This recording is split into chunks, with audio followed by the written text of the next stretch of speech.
민주당만으로 윤석열 정권을 심판하긴 부족하니 문을 열어놓고 윤석열 퇴진 또는 윤석열 심판에 동의하는 제반 정치 세력이 다 들어와라 라는 그러니까, 소위 빅텐트 이론이네요. 그러니까 이 당의 성공 여부는 뭐냐. 민주당이 위성정당을 만들었을 때보다 득표가 더 많이 나와야 돼요. 네. 그게 성공 요인이기 때문에 가급적 포괄적으로 넓혀줘야 되는 거죠. 그런데 넓힌다 하더라도 이를테면 조국 전 법무부 장관 보면 적극적으로 지지하는 사람도 있지만 적극적으로 싫어하는 비호감도 많잖아요. 송영길 대표도 정말 예전과 달리 잘 싸운다라는 사람도 있지만 뭐 구치소에 가서 뭐 하는 거야 라는 사람도 있을 거예요. 네. 그러니까 플러스만 되는 것이 아니라 그러니까 뭐 1 더하기 1 더하기 1은 3이 되는 게 아니라 마이너스 되고 이런 거를 정치적으로 좀 고려할 필요는 없나요? 그러니까 이걸 봐야 되는 게 이 정당이 처음에 이 촛불 연합에서 기획을 하게 된 게 왜 윤석열에 대한 아주 싫다가 60%인데 왜 민주당 지지율은 30%밖에 안 되냐. 그럼 나머지 30%는 민주당이 표를 못 얻어가니까 이거 어디로 가냐. 그러니까 이 표가 막 이준석 신당으로 가고 이당 신당 가고 이게 되니까 그러면은 윤석열 퇴진을 더 강하게 내세우는 이 이른바 특수 정당을 만들자고 해서 나온 거거든요. 그러니까 소영길이든 조국이든 심지어 진보당이든 호불호가 분명 있을 겁니다. 그러니까 이 60%의 그 국민 중에 5%의 보수 진영이 있어요. 보수 인사들이. 예를 들면 이 보수는 윤석열 퇴진을 동의하지만은 진보당은 싫어할 거 아닙니까? 네, 그렇죠. 그러니까 그걸 다 하위로 놓고 최우선적으로 뭐 윤석열이 싫어, 진보당이 싫어 이렇게 나오면은 윤석열이 싫다고 답이 나오면은 그대로 가야 되는 거죠. 그래서 조국 신당이고 소영 신당이고 다 딴 거 제끼고 윤석열 퇴진을 위해서 싸우겠다는 결의만 해주면은 다 받는 방향이 맞지 않겠냐 그래요. 아주 간명한 질문이네요. 윤석열이 싫어, 진보당이 싫어. 그렇죠. 네, 그러니까 윤석열이 싫어 뭐요? 윤석열이 싫어, 소영길이 싫어 이런 식으로 해서 윤석열이 싫다는 이 유권자만 모으면 되는 거니까. 그러면 꼭 진보 정당일 필요도 없네요. 보수도 참여할 수 있는 거네요. 이론적으로는 그 플랫폼에 예를 들면 지금 벌써 만든 최대집 의사협회장이 이 정권 퇴진당이라고 윤석열 퇴진을 추진하는 보수 정당을 만듭니다. 그거는 송영길 전 대표하고는 달라요. 완전히 이제 보수, 그러니까 5%의 보수파만 먹겠다는 그 정당인데 이론적으로는 이 최대집 신당이 이 플랫폼에 들어오면은 5%의 보수표를 갖고 올 수 있지 않겠습니까? 가능은 한데 여러 가지의 뭐 문화 차이, 뭐 정서 차이 때문에 현재는 이 보수 정당은 안 들어가는 걸로 지금 얘기했습니다.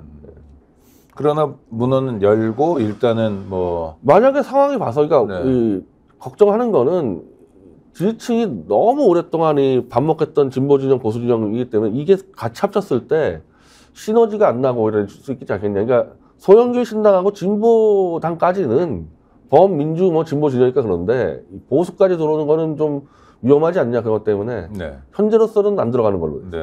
알겠습니다. 이낙연 신당 쪽에서는 특히 이낙연 씨 굉장히 맹렬히 비판했는데 까닭은 뭔가요? 아니 근데 지금까지 이낙연 씨는 연동형을 주장하지 않았던가요? 그러니까요. 그러니까 민주당하고 같이 소위 연립정당을 한 가능성이 없기 때문에 비판하는 건가요? 비판의 포인트가 뭔지 모르겠어요. 그러니까 저도 그래서 아니, 연동형을 가지고 그것 때문에 탈당까지 얘기하는 걸로 알고 있는데 아무래도 이낙연은 배제가 그러니까 이낙연 씨도 마찬가지인데 윤석열 정권을 비판한 기억이 없어요. 제 기억으로는 이낙연 씨가 뭐 부드럽게 몇 마디 한 것 같긴 한데 주로 윤석열 정권 비판할 때는 민주당 이재명을 깔려고 같이 단독 비판한 적이 없으니까 아니 이낙연 씨도 윤석열 퇴진에 동의되면은 뭐 합류하는데 문제 없지 않겠어요? 그걸 안 하니까 문제가 되는 거고 이번에 민주당 당원들이 정의당 가지고 문제 삼은 것도 정의당이 1년 반 동안 윤석열하고 싸운 적이 없다. 그래서 문제가 된 거거든요. 그러니까 다 거기서 다 해결할 점을 찾을 수 있지 않나 그래요. 그러니까 이낙연 씨의 행보는 반 이재명에서 뭔가 어떤 공간을 창출해보자 이런 거 오히려 그러니까 반 이재명 친 윤석열로 보였거든요. 지금까지. 그러니까 여기 합류하려는 걸 바꿔줘야 되죠. 아니 그리고 조금 다른 얘기인데 어제부터 이제 나오는 얘기가 원칙과 상식의 4명의 국회의원들 뿔뿔이 흩어지고 있는데 이건 어떻게 보세요? 저는 가장 중요한 게 그 당의 비전 문제 아니겠어요? 그러니까 이 당에 내가 들어갔을 때 뭐 얻는 게 있어야 되는데 지금 3% 뭐 4% 나오고 있고 이러니까 비전을 보여달라는 얘기겠죠. 그래서 이낙연 씨가 광주 출마를 준비한다고 얘기가 나왔는데 그 부분하고 맞물려 있는 것 같아요. 지금 광주 출마하라고 지금 막 떠밀고 있거든요. 그래서 이낙연 씨가 광주에 들어가서 광주에서 이낙연 바람을 일으키면은 들어오겠죠. 근데 그게 안 되면 저 당은 아마 국힘당에 흡수되지 않을까. 일종의 뜸을 들이고 또 간을 보는 상황이다. 근데 광주에 출마할 때도 아니 네. 광주 가서 그러면 이재명 욕할 겁니까?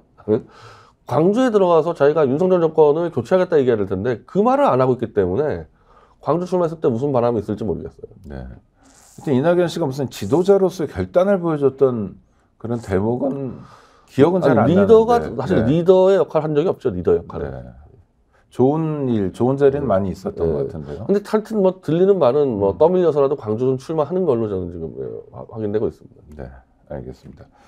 민주당 적극 지지자들은 연동형 또는 준연동형에 반대하는 거죠.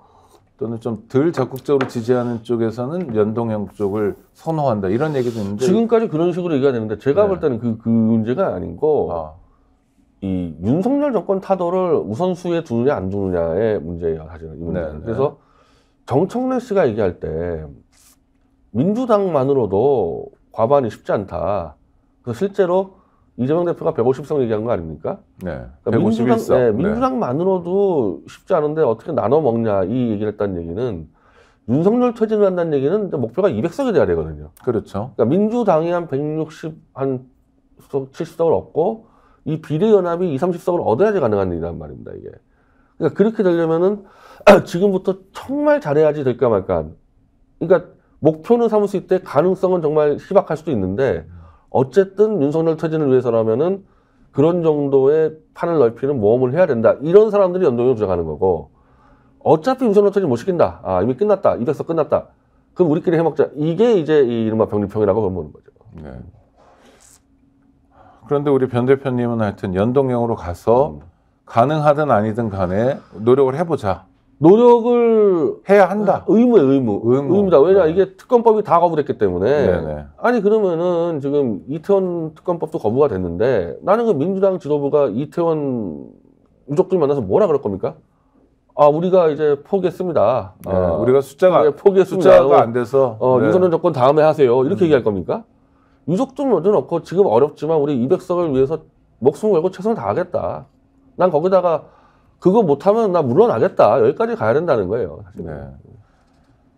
양당 뭐 대표적으로 더불어민주당과 국민의힘이 총선을 앞두고 소위 인재들을 영입하고 있는데요. 각각 10명이 넘은 것 같습니다. 주목할 만한 인재가 있으셨어요? 제 기억나는 사람 별로 없어요. 아, 네. 그럼 둘 다 실패하고 있네요. 아니, 저기 누구지? 저 진정호 씨라고 저 사격대표 대표 있는데. 네네. 아니, 그분은 윤석열 후보를 지지했던 분이죠. 아니, 그걸 모르죠. 아니, 오늘 기사로 제가 확인했어요. 했나요? 그러니까 네. 지금까지 이제 하도 이름 많이 바꿔서 보수당이라 그러면은 그 문대성 태권도 네. 그걸 했다가 논문 표절로 박살이 났고. 네. 조훈현 씨라고 그 바둑의 제왕 한번 근데 했다가 그분은 국회의원 됐죠. 뭘 했는지 기억도 안 나요. 아, 그렇죠. 네. 근데 또 진정호 씨 들어오면은 뭐냐, 목표가 뭐냐 이거야. 그래가지고. 기억나는 건 진정호 대한체육회 이사랍니다. 진정호 이사가 기억나는데 어떤 의정 활동을 할 건지는 잘 모르겠다. 지금까지 그 야당 해가지고 네. 뭐 성과가 나온 게 별로 없으니까. 아, 네. 아마도 명망가 영입이죠. 야당도 비슷합니까? 야당 지금 누가 들어? 아니, 난 기억나는 사람은 지금 네. 들어가다가 문에 걸려 있는 이현주 씨. 이현주 씨는 그래도 들어가겠죠? 어떻게 할 것 같으세요? 근데 당대표가 전화했으면 들여보내야죠. 그렇죠. 들여보내야지. 지금 이 사람 뭡니까? 중간에 껴가지고 지금 네. 욕을 엄청 먹고 있고. 아. 근데 이제 이게 이 난맥이 된 게 임종석 문제로 지금 여기가 막혔다는 거예요. 네. 그러니까 임종석 씨가 나오니까 저쪽에서는 윤희숙을 내보내서 586 뭐 심판론 얘기 나오니까 그럼 차라리 경선에서 이현주를 밀어서 임종석 씨를 떨어뜨리면은 586 심판론이 없어질 거 아니냐. 이 작업을 했는데 아 이거 586들이 한두 명도 아니고 그럼 그 멍하니 당하겠어요? 그러니까 그냥 일제히 이현주를 공격을 해가지고 지금 멈춰있지 않습니까? 그런 상황 이렇게 된 거 아닙니까? 네. 이게 그러면 다시 나가라 그럴 겁니까? 이현주 씨? 네. 들여보내서 정상적으로 경선을 시켜야죠. 임종석이랑 네, 그러면 네. 경선 시켜야죠. 아, 지역구도 지금 저는 이현주 그런 식으로 들었어요. 전 네. 의원도 지역구를 정한 상태군요. 임종석은 자기 지역구는 성동으로 했는데 네, 중성동. 네. 중성동에서 워낙 막강하다 그래요, 임종석 씨가. 뭐 원래 텃밭이었죠. 네. 아니 네. 그러면은 뭐 감점을 좀 주던지 네. 적당히 그래서 경선을 시키던지 뭐 정리를 해야지. 만약에 이 상황에서 이현주 씨가 못 들어가면은 그냥 쓸데없이 그냥 그 실림만 있는 거죠. 네. 스픽스는 말하는 언론입니다. 대세는 유튜브, 그중에서 스픽스. 좋아요, 댓글, 구독, 알림 설정. 여러분이 저희를 사랑해 주시고 우리가 여러분을 사랑하는 4가지 방법입니다.